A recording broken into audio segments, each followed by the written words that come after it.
reactor online. Sensors online. Weapons online. All systems nominal. Good morning, Mechwarriors and Fellow Gamers. Welcome back to Commander Hollow's Mech Bay. I'm Commander Hollow. Here we share fun, effective, and low-cost painting styles for Battletech miniatures and other games. Now today we're going to talk about basing. So, basing is a term referring to the decoration of the base that the mech sits on. And there's some really elaborate basing out there involving adding additional bits to the unit, and we're going to do that in some later videos. Right now, because what we're focusing on is just low cost mech painting. We're going to be doing the base of the Quickdraw, and so we're going to just talk about techniques using only paint to create some fun effects underneath your mech. So, first example here, got out an old Marauder. Let's zoom in a bit here. And this is the old 3rd edition model. It came out and did a fair amount of cleanup on this one. And a little bit of green stuff to hold it together. But, looking pretty good for being about 30 years old. So with this one, we have just a very simple beige base, beige all the way around. And this is great. It works with a lot of different maps. It creates a contrasting color. It's much lighter than the green on this unit, so it makes a nice background, makes the feet pop out. And you can be done with one color. I think I did go back with some black and drop some dilute black into the letters and the numbers just to bring it out a little bit more, but you get the point. And now with other units, because of the design of the unit, you may not need to do much for the basing. This one has the same all beige finish, but because of the smoke plumes coming out of it from the jump jets, there's really not much you could do to it. Maybe add a little bit of gravel in the corner there if you're using more 3D materials. So sometimes the model really dictates what you can do with the unit, and this is one of the first styles I did that was done purely on paint for my Free Worlds League mercenary group. I got a Centurion and the Mad Cat, or Timberwolf for you youngins.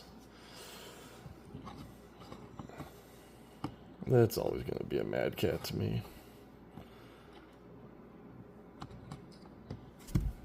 So yeah, just used a couple different colors here, and I'm not sure if the camera will pick it up. So it's a white undercoat with I think it's golden brown, beige tan on one side for the beach, and then it's a bright blue for the rear part of the unit, the rear part of the base. And then I used like a seafoam color and white to kind of differentiate where the water was meeting the sand, and showing that the feet are also disrupting the water a little bit, bringing up with some bubbles. And same thing on this guy. And I think you've probably seen in the background here, I have this postcard, which was, kind of a guiding inspiration for the idea of different ways to, approach the effect. You know, there's inspiration all around. I even have this button, which was, you know, partially inspirational for the color scheme. So, you see stuff in the world, and sometimes you say, you know what? That'd look good on a mech. I'm going to do that. You know, there's inspiration all around you. So, you know, for these guys, we used the DCMS 1st Ghost Regiment. You know, kind of wanted to embrace because of the lore around the force being formed out of Yakuza members. Yeah, I wanted to embrace kind of an urban cyberpunk, maybe a 1980s approach to the cyberpunk. So I felt having an urban basing would be appropriate. So let's jump into it. I'll put our other guys back here. Now, to get this effect, we're going to use 3 types of paint. The Craftsmart black with the matte finish, the Craftsmart dark gray in matte finish, and for the lines, we're going to use the Folk Art medium yellow, also in matte finish. Now, I do think there's some more we could do, adding maybe a crosswalk effect, maybe even reflectors in the street. But you know, for today, this is what we're going to focus on. Now, we're not going to use the yellow right away. We're going to first put a coat or two of a custom dark gray that we're going to mix up. So we'll start with the let's start with the dark gray.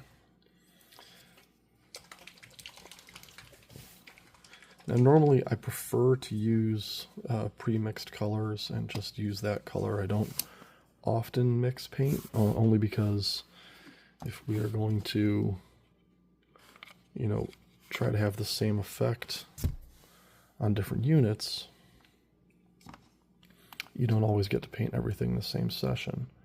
And sometimes it can be hard to duplicate a custom color that you mixed up.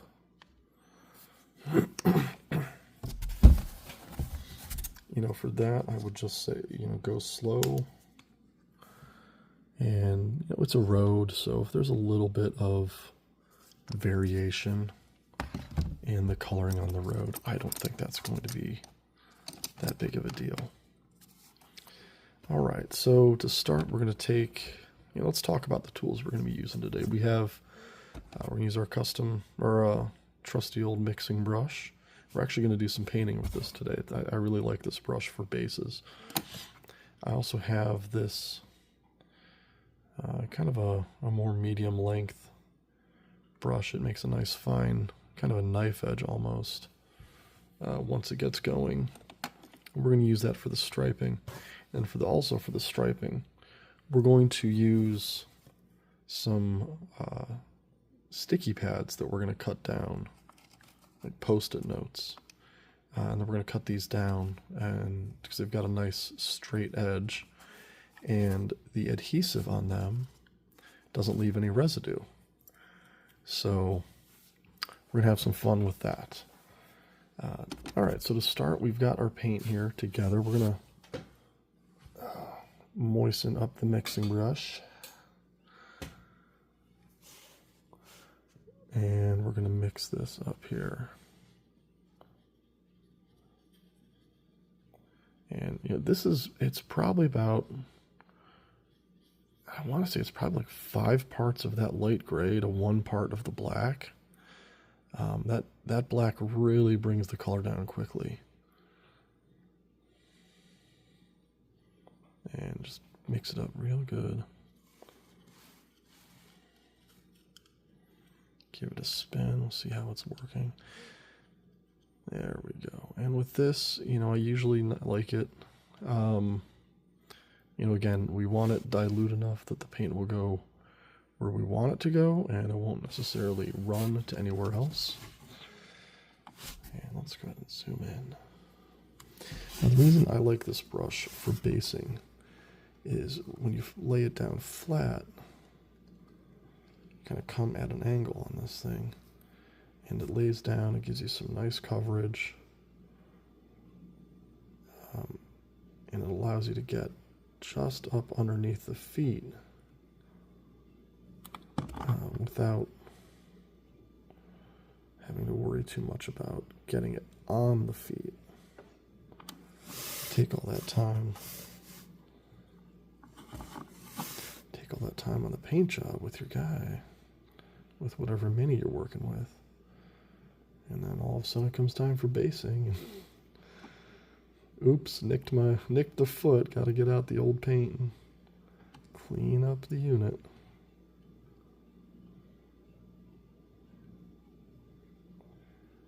Now with this gray, yeah, it goes over so nice. That primed base. But we're just taking, it's a black color base, we're just adding a dark gray to it, so the dark base really works.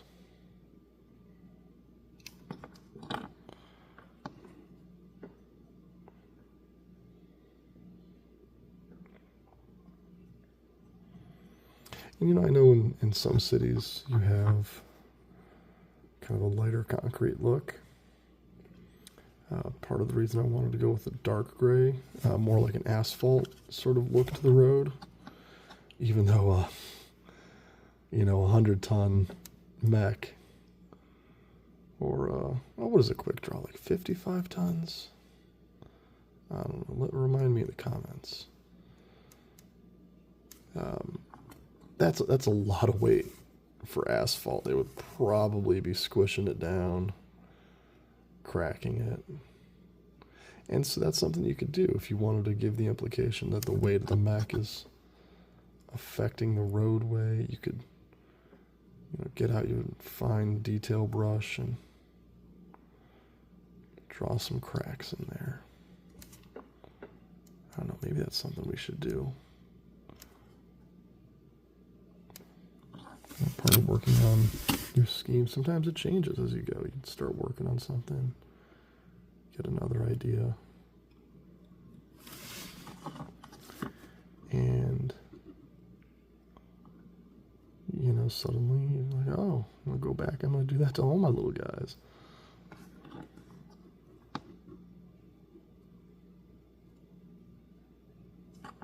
All right.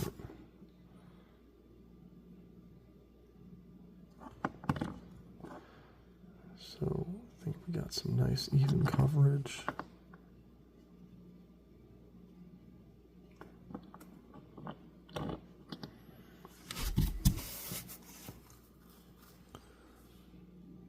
All right, I think we can, so we're going to do probably 2 coats of this, and then we're going to do the line. So we're going to let this dry for a little bit.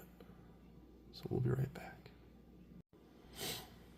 Okay, that was enough time to go, and I think we had about, it was about 10 minutes here. Let this, the base dry. And we're going to do another quick pass on it.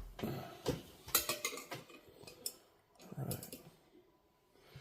And we've already got we already have the gray to the level of dilution we want. So I had the brush in the water, but we want to make sure we dry it off a good amount, because we don't want to change the dilution of the paint.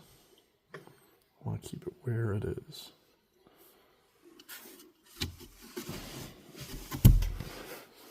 Alright. And we did get a really nice coat the first time around, so we aren't going to do too much to it, just a little bit on there.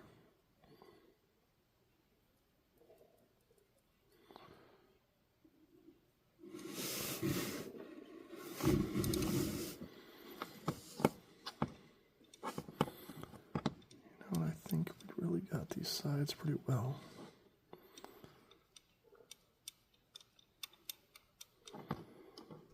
Okay.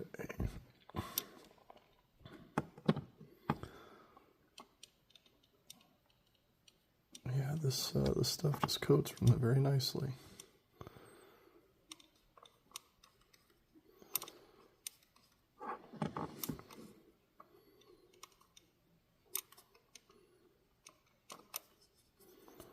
I think we got a nice dark gray color right now. Creates good contrast to the rest of the unit.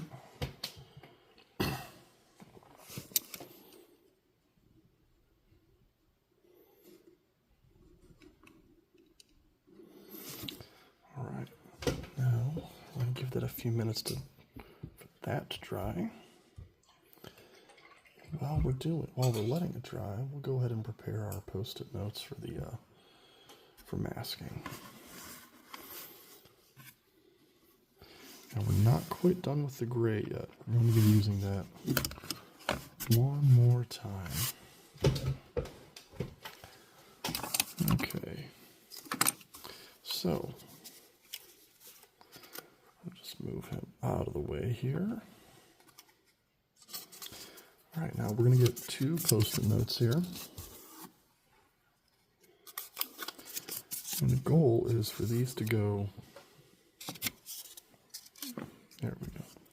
They're ultimately going to be sitting close together like that, underneath the mech, so that we can get very clean and even lines on the unit. But to get them under the legs, we got to cut this down. And so we're going to take our handy dandy X-Acto knife, give it a twist to make sure the blade's on there nice and tight, and then just real easy on our self-healing cutting mat.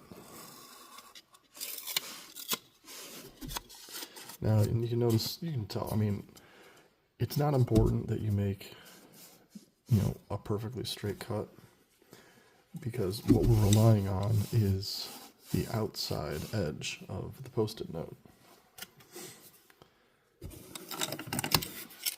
That's what's going to give us that very straight line. It's a quick, easy solution to do some masking without leaving any residue. I've heard some people complain about using other types of materials, masking tape or things like that, or there's even some specialty tapes that are made just for modeling. And you know, if you're on Discord or if you're talking to other people, you know, you'll hear that some of these things they do leave a little bit of residue. So it looks like we're gonna have to let this dry a little bit more. It is important that it's dry when you do the masking, and when you start adding the yellow paint. You don't want a lot of extra wetness in there, because it may allow the yellow paint to run a little bit under the masking. You don't want that. Kind of defeats the purpose. So we're going to let this dry, and we'll pick it up there. Okay, and we are back. Well, it looks like the base of the Quickdraw is nice and dry at this point. Feels pretty good. Maybe a little bit damp, but that's okay. So we're going to take, oh, there it is. I didn't think I am probably going to use these tools that I didn't have a chance to talk about before. And these are just some general modeling tools that I picked up to work with green stuff, the Army Painter green stuff. You know, you don't have to have these for this, but they are pretty handy for working with this kind of detail. All right, so what we're going to do, well, let's go ahead and zoom in. What we're going to do, you know, keeping tabs of what is what side, we want to line these up using the tip. Oh, wait a minute. I'm already messing it up. think maybe I should have made this one a little bit thinner. But that's okay. You know, ultimately it doesn't need to be 100% lined up, but we're going to do our best. And we're going to use the marker. You know, let's do a little cleaner section here. My cutting board is a mess. All right, so it's about just a little over 3 of these little plus signs underneath here. You can see them 1, 2, 3. So just gonna line them up.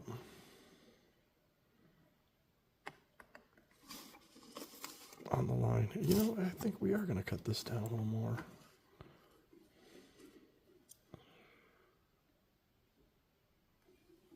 All right.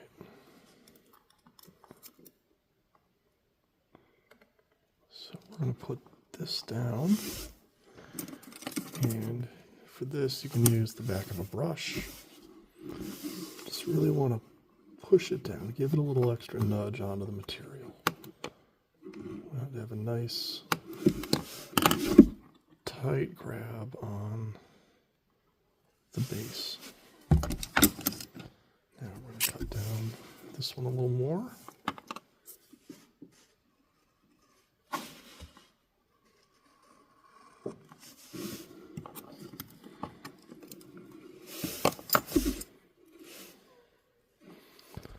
That is the bonus piece.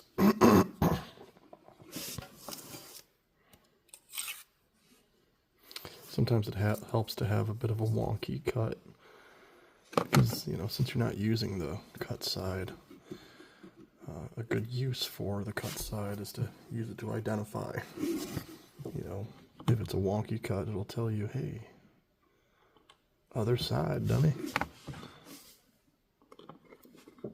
Now,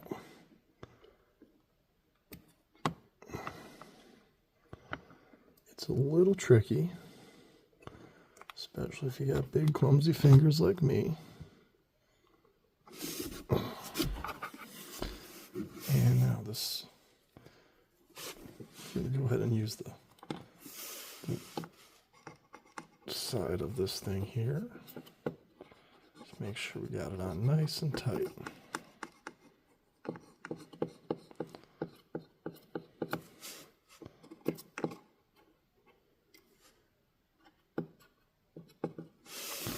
Okay, so we've got that on.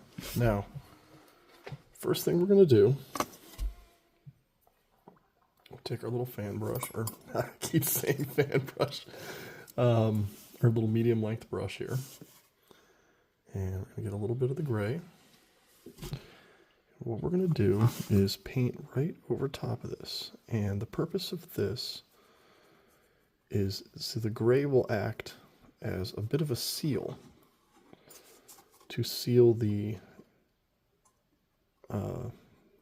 masking, in this case the post-it note. It's going to seal it to the base a little bit. And it won't be much, but it helps, I mean, I think it helps to prevent any running by the yellow paint. Got that nice evenly coated. You know, the idea being that if there is any place to run currently, the gray will get in there and fix that. It'll fill it up first so that the only part that the yellow can go on is the part that's exposed. It's, I think you can get some good results with that approach. And, you know, this is something, you know, the post-it notes are something I just kind of thought of. People were talking about masking leaving residue, and I was like, well, what's sticky? It doesn't leave any residue. You know, post-it notes are cheap, so you can even get them for free if you work in an office, or if you work for someone, or someone who has access to an office, oftentimes they really don't mind if you, take a sticky or two, or even a whole stack of them, but it's good to ask first. So I guess that's the moral lesson of the day. Don't steal your stickies.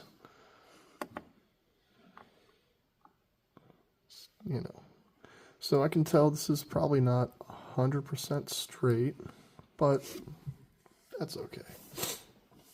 It'll be enough to provide some guidance for the yellow, and it'll indicate which direction is the front, which direction is the front of the hex, which is important in gameplay. You can just say, oh, look where the yellows are pointing. He's walking down the street. In a unit like this, where the feet are arguably at an angle, some people might, they might get into a disagreement about what is the front of the mech. And I think this Marauder is a great example too. Due to how it was made, the way the basing is done, the way the injection molding was done, because these guys back in the day were, they're all injection molded. This came in two parts, and so the one part would, get like this. The other part would be produced like half of this mech just comes off. And in order to do that, you had to have your letters facing a certain direction in the mold. But obviously the feet, he's not walking towards his name, he's like walking past it. And so, part of what you're doing with your basing is if you can give some sort of indication of what the front of the unit is through the design of your base, like these guys, you can tell which is the front.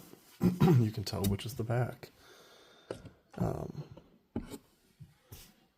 And so that's something to think about when you're coming up with your basing, is if you can incorporate that, if you can imply the front without actually having to put something on the front of the hex, that's, I think it gives the basing a little more, it helps tell the story of what's going on. It makes it into its own little diorama. All right, so now we're going to move on to the yellow. All that chatter on my part was partially designed to pass the time and let that paint dry. Now this yellow is pretty thick, and excuse me as I create a little earthquake here. So this paint is a little bit thick, and we don't want to dilute it too much. We actually want this to be a bit thicker to help reduce the chance of it running underneath the post-it notes. But it's a little too thick for what we're doing, so we do want to add just a little touch of water. No, I'm losing my voice. Yeah, it kind of looks like a cat. Look at that, little ears.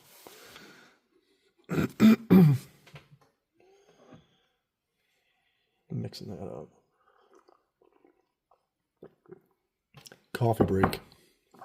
Ooh. It's decaf. Because I do not need to be any more awake. All right.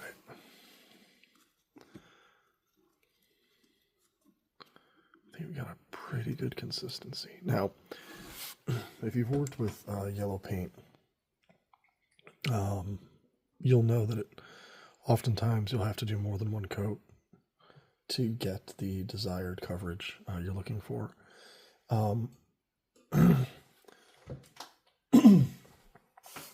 that's partially because you want to get a nice even coating.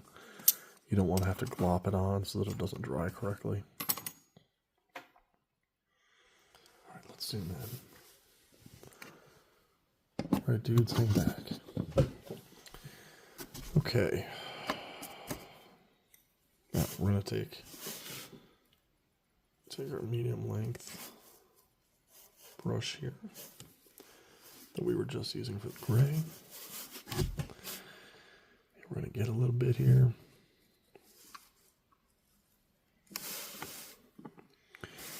And we're going to start back about here.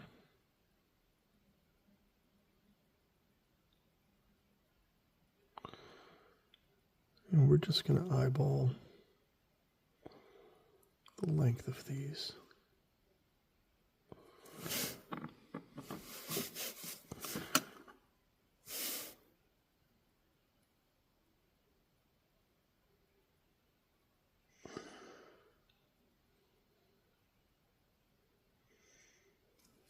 Okay,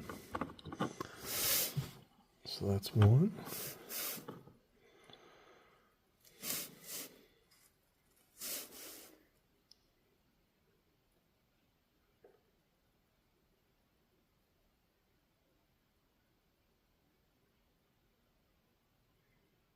And just going side to side. That's two.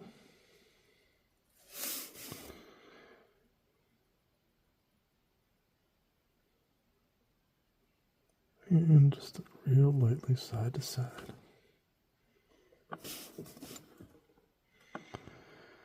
And, we've got the masking, so we don't need to worry too much about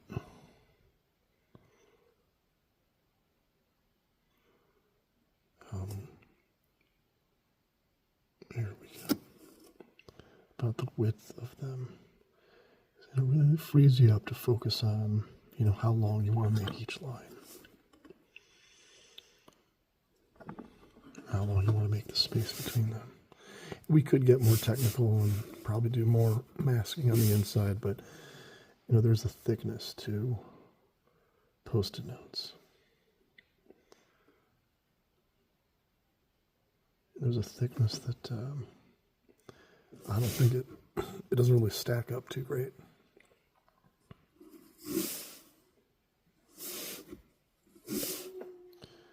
And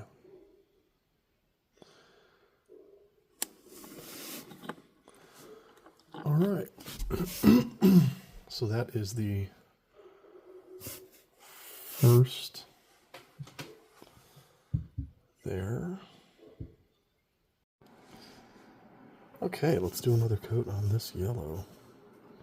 Looks to be pretty dried.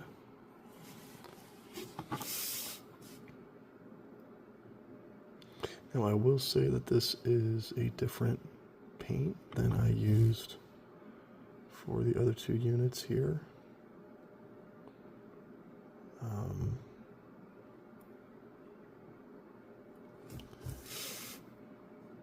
I think the other ones came out a little bit more orangey.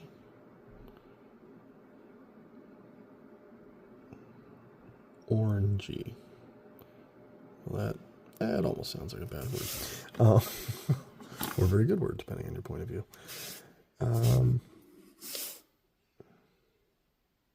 Yeah, so just do a little bit more. And you can see, you go just a little bit on here. Start building up that yellow.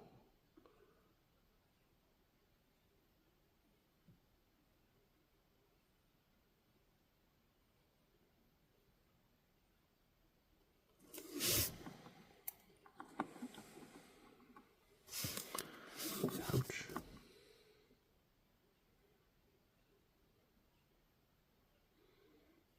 It's looking pretty good. I think we're going to need to do one more coat, but I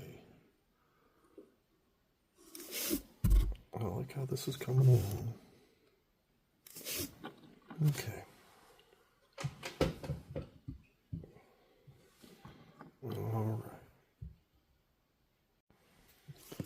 All right. And I'm going to do hopefully the last of the coats here.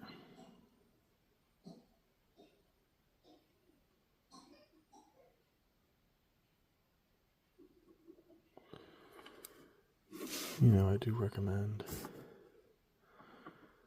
taking your time and building it up to what you want it to be before you remove the masking, because once it's off, It's very difficult to get it back on. You actually need to cut new masking. I find that it doesn't, reusing it doesn't work very well. I think it does absorb a bit of the paint in the process, and for whatever reason, it just doesn't seal very good to a second project. But that's okay. I think 2 post-it notes for this is not too bad. Definitely in the budget.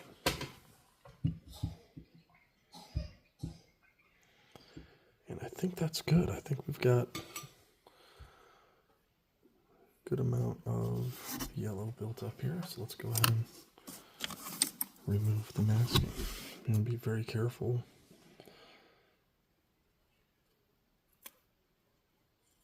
That's 1. Set that aside. And that's 2. And look at that. It's a nice clean look. Doesn't take too much. They're all same thickness. Looks like road lines to me. So I think with that, we're just about complete. And we have the Quickdraws painted up. We've got the cockpit ready to go. Got a nice little glisten going there. Got our lasers primed. We got our missiles ready to rock. And we got our lasers in the back as well. We did some lining, dropped some shadows. Talked about dry brushing. We did a lot of work on this guy, and I think overall we used a number of different paints, probably about $10, maybe $15 worth of different paints.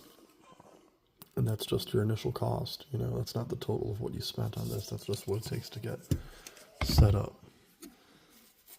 So, with that,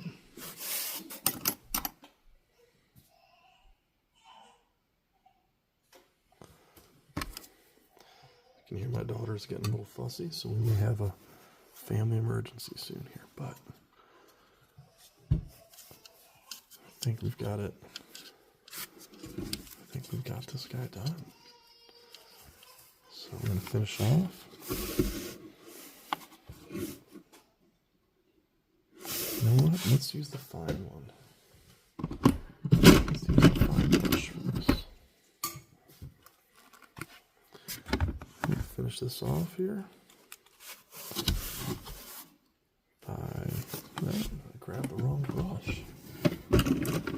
Where'd you go? There you are. There we go.